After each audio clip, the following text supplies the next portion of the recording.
Kay nagbalang puso ng gihimong eksperimento sa face-to-face classes niadtong Nobyembre 2021, usa ka eskwelahan sa Mati City ang magsugod na sa ilang face-to-face classes sugod karong Marso. Kini human sa duha ka tuig nga online ug modular learning classes sa mga estudyante. Sunod bulan, sugdan na sa Mati City, Davao Oriental ang pinakaunang face-to-face classes. Kini himuon sa Kulyan Integrated School sa Barangay Kulyan.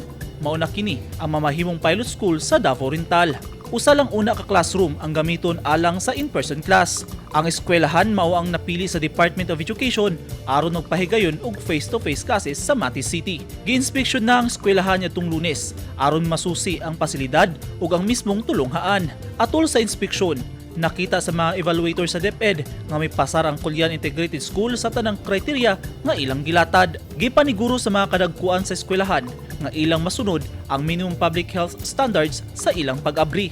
Subay sa DepEd guidelines, 24 lang ka mga estudyante ang pwedeng mosulod sa classroom apan tungaon sa duha ka session. 12 ka mga estudyante sa buntag, samtang 12 sab ang sa hapon nga klase. Kaduha sa usa ka semana motungha ang estudyante nga mopartisipar. Samtang iagi sa module ang mga nahabiling adlaw sa iyang pag-eskwela.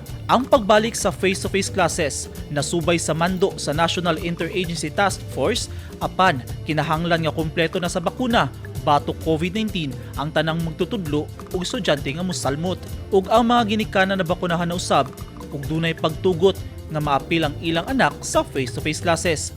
Ang kalainan lang walay recess nga mahitabo. Nangandam na ang DepEd Mati sa unang lakang sa in-person balik eskwela sa Marso. Sugod niadtong Nobyembre sa milabing tuig, dunay usa ka gatos ka mga pribadong eskwelahan ang nagsugod na sa ilang face-to-face classes. Eugene Hinutan, Newsline Philippines. Stay safe.